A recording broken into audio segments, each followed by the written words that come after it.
Hi, I'm Dan, and I want to show some things with the convolver and something that Maximus will do to a trigger impulse that I didn't know about, which kind of speaks to its effect on sound in general.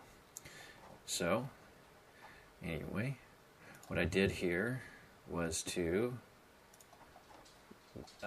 record a trigger impulse. This over here, and as you see, I've been messing around with stuff. I'm gonna clear this off real quick, and I could just push the delete key. How about that? Shortcuts, yay!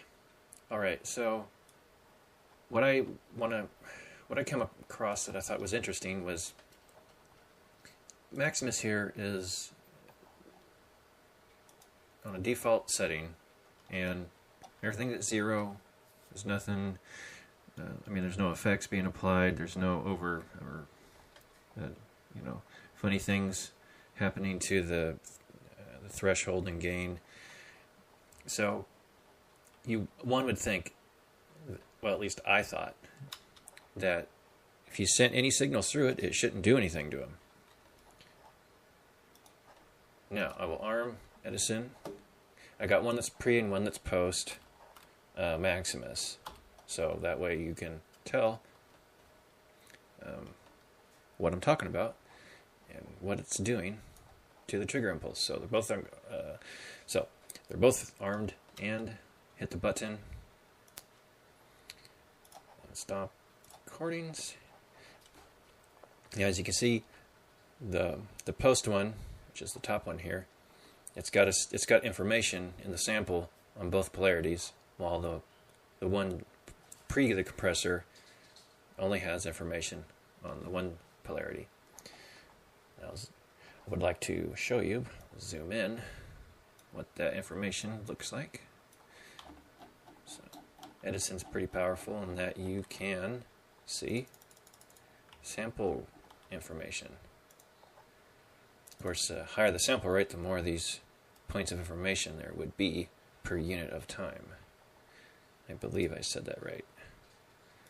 So as you can see, there is one point of information at 0 dB, and the rest is at what's considered to be infinite negative dB. So that's what the true trigger impulse recorded looks like informationally wise. Now, when they send that same signal through Maximus, I have not tried this with other compressors, but I assume it probably does a similar thing.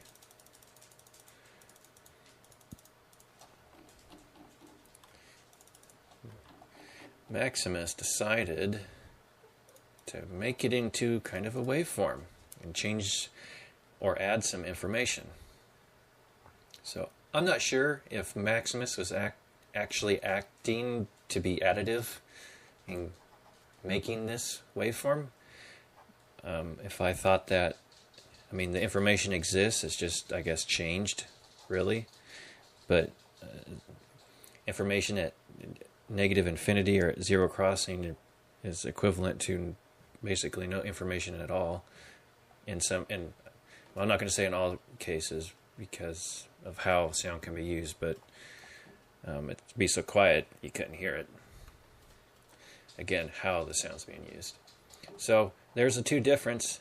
The one up here, this is what Maximus did to the trigger impulse, and I'm hoping the recording usually shows things up pretty well. And it doesn't, it's all the way to here before the information gets back to 0 crossing. I think that's 0 crossing. How it's showing the wave, I'm still learning. Anyway, so I didn't know Maximus would do that. It changes information. And I was actually messing around with some other stuff, and sending information in that was louder than 0 dB wasn't necessarily distorting it, but it was causing Maximus to compress it, because I had it set at 0 dB, so anything over would, be compressed below. And it was changing how the sound the timbre of the sound by compressing it down. Simply, compressing it down, and it wasn't distorting the sound, but I guess it was, because technically that's distortion is wave shaping. So I understand. Anyway, it wasn't squaring off the waveform is what I should be saying. But it might have been effectively, it was definitely doing something to it, and just by compressing. So I tried to recreate what I was doing, but I wasn't able to. But take my word for it. You've probably done it yourself, actually, because that's what compressors do. They just change the sound, even though there's, it's not going over 0 dB or anything. It shows it meeting 0 dB, but not going over. So anyway, it kind of changed the information. So that's what I wanted to show there. And I was also going to show you, since we're on it, if you're not familiar with the convolver, I like to use it because I think you can create better reverb from it than using a reverb plugin. And you don't get the other sounds that tend to become created by regular reverb plugins. So anyway, enough babbling. Show this, zoom back out.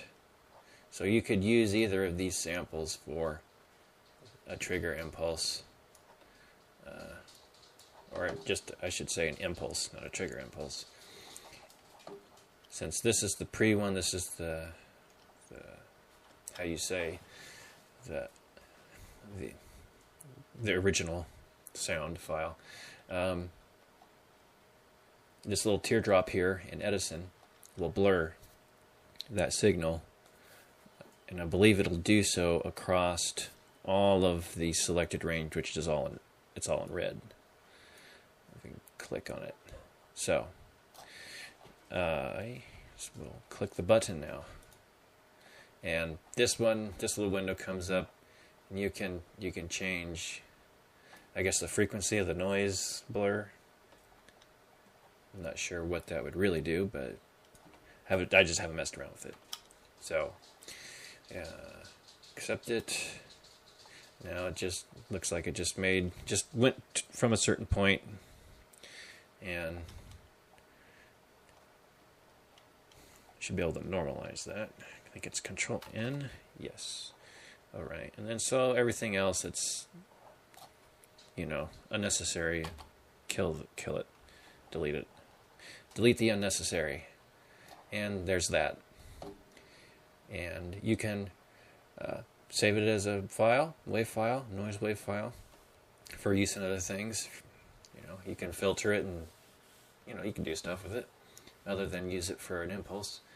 And at the same time, you can also make it into a preset.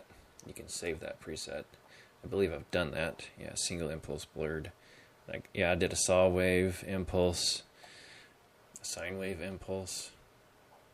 They don't work as good as noise impulses. And of course, this button here, copy this sample right over. And so here's sound. It's just a sine wave. Here's the sound without the impulse. Oh yeah, and that's my custom wave I made. It made it for the effect of being used through impulses. Doesn't really sound good dry, but it's kind of like a. Anyway, so we'll go to turn the wet up, turn the dry off.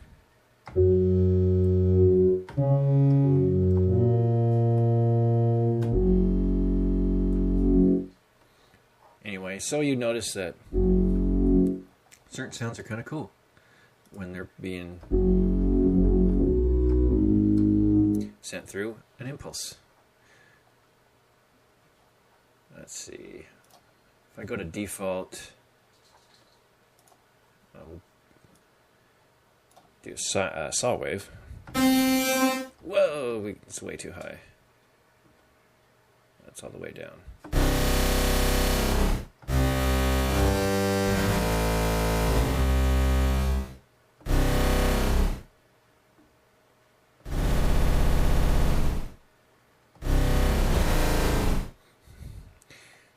Anyway, that sounds different than dry. You know, pretty dry and uninteresting, but throw it through an impulse.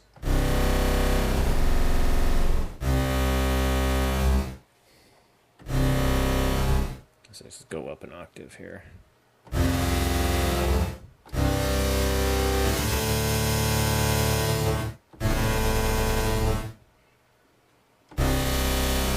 Now it's kind of picky on notes and what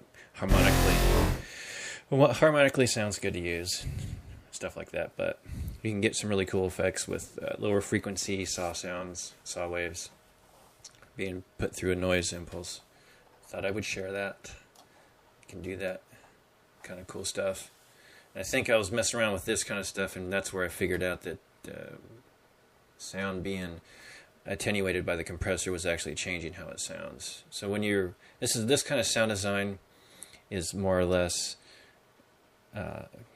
in my mind, a starting from scratch. So you're not messing with a whole lot of different higher frequencies. You're not messing with lots of harmonics, and you're not blending a whole bunch of different stuff together. This is just like low frequencies, and you're introducing harmonics through reverb and stuff like that. And anyway, so there's that, and I think that was really all I wanted to demonstrate. And I think there was, I showed the normalize already, and so it's under tools, everything except for, and inserting silence, that's right. If you wanted to make the beginning have more space so that you can fade it, impulse in at a slower rate, you could hit the insert key. I believe you just put your marker over there and hit it. I'm not going to hit it. I tried it, and for some reason it conflicts with something in my system and causes my program to crash. No idea why. So anyway, so compressor doing that to the sound wave or the impulse, and I don't know, some cool sound design ideas I thought I would share. I appreciate you watching this far into the video if you did, and if you did so, please like and comment if you'd like. If you like my videos, then they get YouTube tends to show up more. That's if you think that there's some content to be shared here. If not, whatever. Like I said in the beginning of the video, I believe I said it. Well, if I didn't say it, I mainly make these videos just as a time capsule for myself, for my own learning progress. The plan is to look back one day and it's like I'm a babbling half idiot right now. That's actually the hope, that I will look back and that will be the perception because of the knowledge difference. So anyway, and subscribe. I'll be making more of these silly videos and trying to show stuff. So appreciate your time. Have a good day.